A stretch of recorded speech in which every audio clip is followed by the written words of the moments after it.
ਅਗਲੀ ਜਿਹੜੀ ਹਰਜੋਤ ਸਿੰਘ ਦੀ ਗੱਲ ਕਰਦੇ ਜਾਈਏ, ਅੱਜ ਪੀਟ ਹੈਗਸਥ ਉਹਨਾਂ ਨੇ ਇਹ ਦਾਅਵਾ ਕੀਤਾ ਵੀ ਜਿਹੜਾ ਈਰਾਨ ਦਾ ਨਵਾਂ ਬਣਿਆ ਸੁਪਰੀਮ ਲੀਡਰ ਆ, ਜਾਂ ਤਾਂ ਉਹ ਬੁਰੀ ਤਰ੍ਹਾਂ ਫੱਟੜ ਆ, ਹੋ ਸਕਦਾ ਵੀ ਕਹਿੰਦੇ ਵੀ ਉਸਦੀ ਸ਼ਾਇਦ ਲੱਤ ਜਿਹੜੀ ਉਹ ਵੱਢਣੀ ਪਊਗੀ, ਤੇ ਲਾਈਕਲੀ ਡਿਸਫਿਗਰਡ ਜਿਹੜਾ ਆ ਉਹ ਹੋ ਚੁੱਕਾ ਹੈ, ਤੇ ਕਹਿੰਦੇ ਕੋਮਾ ਦੇ ਵਿੱਚ ਉਹ ਹੈਗਾ ਆ। ਸੋ ਕੱਲ ਅਜੇ ਈਰਾਨ ਦਾ ਜਿਹੜਾ ਸੁਪਰੀਮ ਜਿਹੜਾ ਲੀਡਰ ਆ ਉਹਨਾਂ ਦਾ ਮੁਹਤਸ਼ਬਾ ਜਿਹੜਾ ਖਮੇਨਾਈ, ਖਮੇਨੀ ਜੀ। ਹਾਂਜੀ। ਸੋ ਉਹਦੇ ਟਵਿੱਟਰ ਦੇ ਉੱਤੇ ਜਿਹੜਾ ਜ਼ਰੂਰ ਆ ਪੋਸਟ ਆਈ ਸੀ, ਪਰ ਅਜੇ ਤੱਕ ਕਹਿੰਦੇ ਵੀ ਉਸਦੀ ਜਿਹੜੀ ਵੀਡੀਓ ਜਾਂ ਕੋਈ ਆਡੀਓ ਆ ਉਹ ਸਾਹਮਣੇ ਨਹੀਂ ਹੈਗੀ। ਉੱਦਾਂ ਦਾਅਵਾ ਕੀਤਾ ਜਾ ਰਿਹਾ ਵੀ ਉਸਨੇ ਤਕਰੀਬਨ 15 ਕੁ ਮਿੰਟ ਭਾਸ਼ਣ ਦਿੱਤਾ ਆ ਆਪਣੇ ਜਿਹੜੇ ਨਜ਼ਦੀਕੀ ਲੋਕਾਂ ਨੂੰ, ਉਹਦੇ ਵਿੱਚੋਂ ਇਹ ਗੱਲਾਂ ਜਿਹੜੀਆਂ ਲਿਖ ਕੇ ਸਾਹਮਣੇ ਆਈਆਂ ਹੈਗੀਆਂ, ਪਰ ਇਸ ਦੀ ਕੋਈ ਕਨਫਰਮਡ ਵੈਰੀਫਾਈਡ ਰਿਪੋਰਟ ਨਹੀਂ ਹੈਗੀ।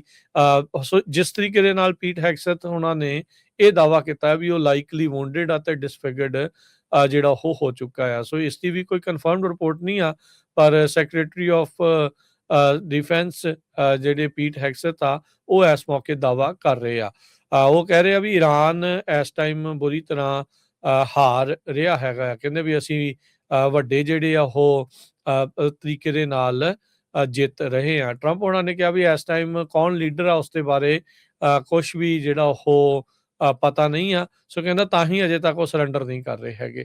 ਸੋ ਟਰੰਪ ਹੋਣਾ ਨੇ ਇਸ ਤਰੀਕੇ ਦੇ ਨਾਲ ਆਖਿਆ ਹੈਗਾ ਆ। ਉਧਰ ਰਾਸ਼ਟਰਪਤੀ ਟਰੰਪ ਹੋਣਾ ਨੇ ਅੱਜ ਫੌਕਸ ਨਿਊਜ਼ ਦੇ ਨਾਲ ਗੱਲਬਾਤ ਕਰਦੇ ਹੋਏ ਇਹ ਕਿਹਾ ਵੀ ਯੂਐਸ ਨੇ ਈਰਾਨ ਨੂੰ ਅਗਲੇ ਵੀਕ ਦੇ ਵਿੱਚ ਹੋਰ ਵੀ ਜ਼ਿਆਦਾ ਵੱਡੇ ਪੈਮਾਨੇ ਦੇ ਨਾਲ ਤੇ ਹੋਰ ਜ਼ੋਰ ਦੇ ਨਾਲ ਹਮਲਾ ਜਿਹੜਾ ਉਹ ਕਰਨਾ ਹੈ। They going to hit Iran very hard.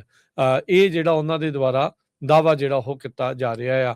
ਉਧਰ ਇਰਾਨੀ ਜਿਹੜੇ ਆ ਉਹ ਇਹ ਕਹਿ ਰਹੇ ਆ ਵੀ ਅਸੀਂ 43ਵੀਂ ਵੇਵ ਹੁਣ ਤੱਕ ਜਿਹੜੀ ਇੱਕ ਉਹਨਾਂ ਨੇ ਆਪਣੇ ਆਪਰੇਸ਼ਨ ਦਾ ਨਾਂ ਰੱਖਿਆ, ਜਿੱਦਾਂ ਇੱਥੇ ਆਪਰੇਸ਼ਨ ਜਿਹੜਾ ਫਿਊਰੀ ਆ, ਉੱਥੇ operation promise of the truth 4 ਉਹ ਉਹਨਾਂ ਨੇ ਜਿਹੜਾ ਨਾਮ ਰੱਖਿਆ। ਕਹਿੰਦੇ ਵੀ ਅਸੀਂ 43ਵੀਂ ਜਿਹੜੀ ਵੇਵ ਆ ਹਮਲੇ ਦੀ ਉਹ ਕੀਤੀ ਜਿਹੜੀ ਉਹ ਹੈਗੀ ਆ। ਸੋ ਕਹਿੰਦੇ ਵੀ ਯੂਐਸ ਦੀ 5th ਫਲੀਟ ਤੇ ਇਜ਼ਰਾਈਲ ਦੇ ਇਲਾਕਿਆਂ ਦੇ ਉੱਤੇ ਉਹਨਾਂ ਦੇ ਦੁਆਰਾ ਇਸ ਦੇ ਵਿੱਚ ਹਮਲਾ ਕੀਤਾ ਜਾ ਰਿਹਾ ਆ। ਉਹਨਾਂ ਦੇ ਸੈਂਟਰਲ ਹੈੱਡਕੁਆਰਟਰ ਦੇ ਵਿੱਚੋਂ ਇਹ ਰਿਪੋਰਟ ਜਿਹੜੀ ਉਹਨਾਂ ਨੇ ਬਿਆਨ ਜਿਹੜਾ ਉਹ ਦਿੱਤਾ ਹੈਗਾ ਆ।